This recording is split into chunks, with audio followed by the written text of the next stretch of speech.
আমি 1 কেজি মাংস নিয়ে এইভাবে ছেঁচে নিয়েছি। এটার কাবাব বানাবো আজকে। এটা অবশ্যই পাটায় ছেঁচতে হবে। ভালো করে ছেঁচে নিয়েছি এগুলোকে। এখন আমি এতে মশলা মিক্স করব।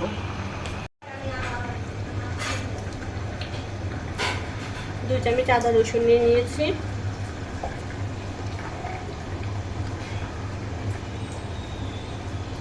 1 চামচ মরিচ, অল্প একটু হলুদ বেশি দিলে গন্ধ আসবে। 1 চামচ ধনিয়া গুঁড়া, 1 চামচ জিরার গুঁড়া।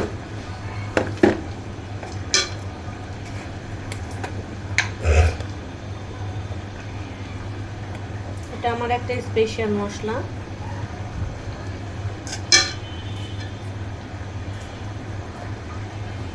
এটা 2 চামচ দিয়ে দিলাম।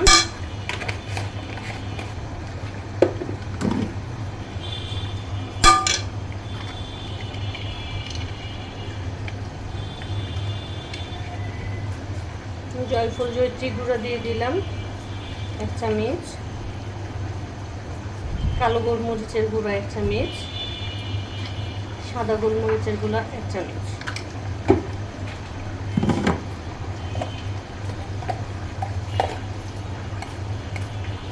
স্বাদ লবণ বা টেস্টিং সল্ট।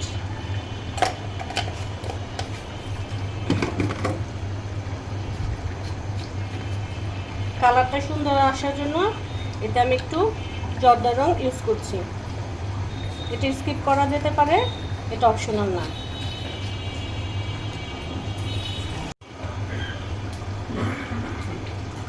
পরিমাণ মতো লবণ।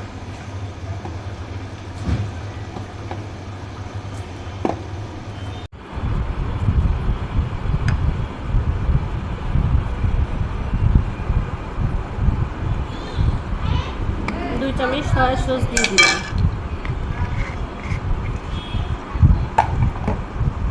আমি এখানে 1.5 চামচ বারবিকিউ মশলা অ্যাড করব আর 1 চামচ দারচিনি এলাচি বাটা অ্যাড করে দেব। এটাকে 1 ঘন্টার জন্য মেরিনেট করে রেখে দিব। 1 ঘন্টা পর ভাজবো।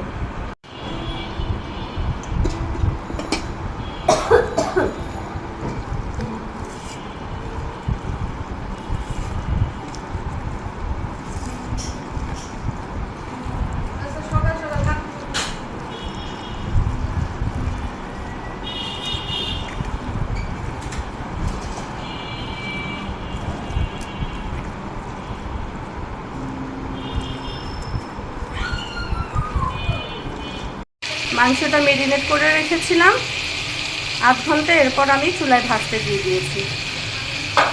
এইভাবে করে হালকা আছে এটাকে ভাজতে হবে। মাংসের কাবাবটা আমার পুরোপুরি তৈরি হয়ে গিয়েছে। এর উপরে হওয়ার পর আমি কিছু পেঁয়াজ গোল গোল করে কেটে ভেজে নিয়েছিলাম মাংসের সাথে। এরপর এর উপর আমি টমেটো সস দিয়ে দিয়েছি আর গোলমরিচের গুঁড়ো দিয়ে দিয়েছি। এখন খাবো। Bye bye.